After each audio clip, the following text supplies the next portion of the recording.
2. Walk down the block towards the palm tree. On the concrete where we landed, laughing without breath, the way we used to match. The lunch I spilled and the ache in your ribs that often comes with exact punctuality. I love California, but I don't like palm trees, and I feel like a traitor sitting here. Chalk on the sidewalk. Punch in the gut. The spot where I used to wait for things. My journey starts at the bus stop, Broadway and 20th. This is the last place I expected to see him. Or, this is the place, across from the place with the smell of coffee and an air of familiarity. Or is it the place I sat writing in my brand new journal? Maybe it's the place I stood with people from my school countless times, where I tried to look as if I was anyone but the anxious mess I was. The place where I stood with a friend that got to come home with me. A place I never really paid attention to before I got to OSA.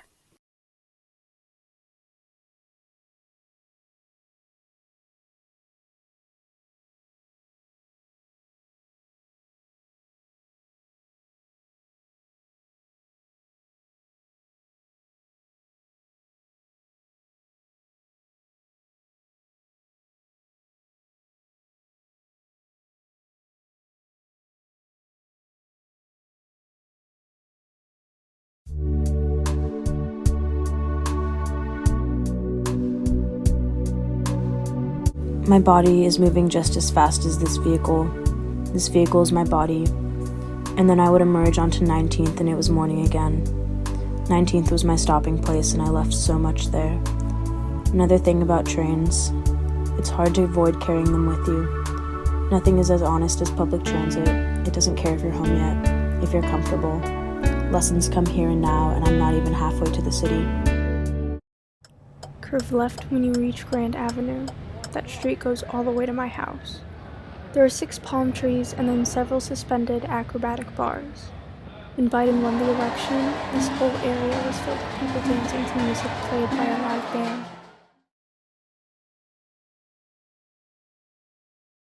Turn left on Eads Avenue and continue straight. The dip on this turn always fascinated me. It would be my favorite part of the day or the worst, depending on the weather. When it rained, I felt like I was on a ship, struggling to take control in a thunderstorm. The water would splash into our car, enhancing this experience. A quick moment that lasts a lifetime. On other days, I would be dying to go to the bathroom, and that dip made everything so much worse. My insides would curse me for holding it in, and I would in turn damn the dip and its existence in general.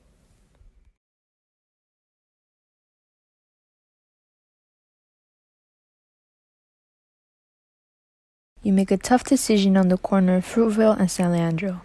Do not cross the street unless the walking signal is already up. Do not jaywalk. Instead, make a right.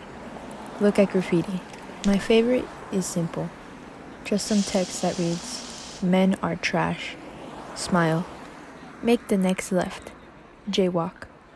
You'll see the buses at Fruitvale Station immediately. If you're an early person, the walk will always be shorter than you think. If you're running late, underestimate yourself.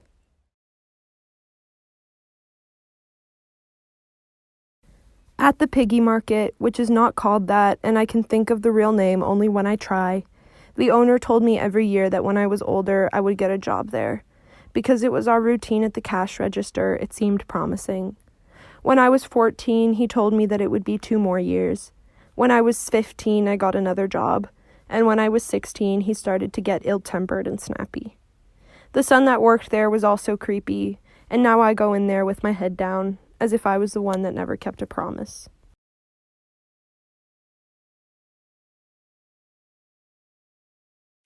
We go up a hill as steep as a roller coaster ride, and if I was standing, I would, without fail, slide back and have to grab on to balance myself, like I was skating or something.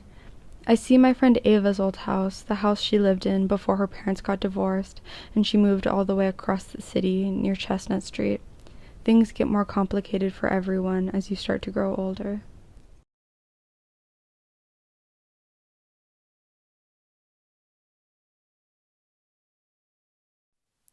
This part of San Pablo is the part with all the quirky mom-and-pop shops and liquor stores. This is where the obscene number of massage parlors start. There are 11 scattered throughout just 5 blocks. The first one you'll come across is too big, with faded posters of happy couples getting their backs and feet rubbed in the window. My mom won't let me get close to it, but you don't have to worry. You're walking on the other side of the street anyways.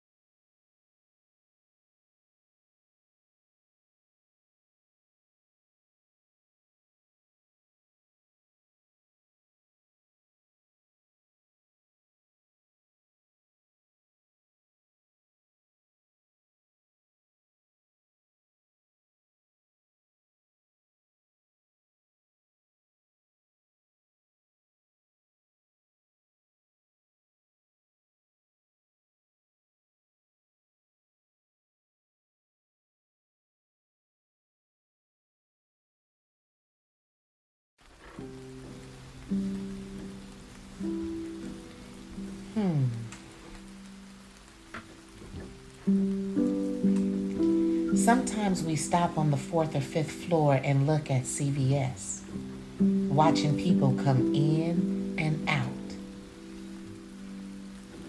But mostly we climb all the way to the top. From here, we can see all the way to San Francisco, all of Alameda, Oakland, and the Bay laid out. And it always reminds me that everything is connected. Each person's house is not their own bubble. The entire city is one big piece of land, broken up by fences.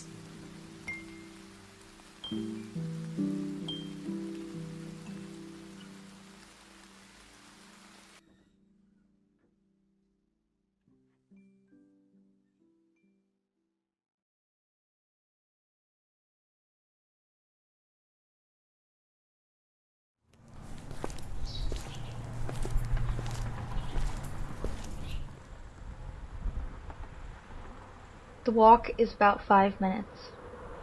You leave the house, which is on Castro, and then turn left down that onto 19th, with a brief intervention on MLK. Then you continue down 19th, which you follow past Belly towards Telegraph, and then you're there. This route, you'd enter through the high school entrance. This way, you would pass by Uptown and watch the boys mess around too early in the morning. This way, you'd leave the house 10 minutes before class starts. This way, you'd sleep in and maybe even eat breakfast. This way is so fast, but I'll never experience it.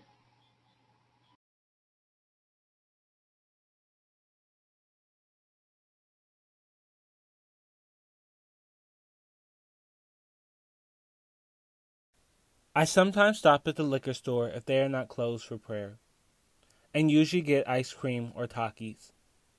I head straight from the corner store down the street where there are twin sisters singing in the window, and my neighbor across the street is tampering with his motorcycle.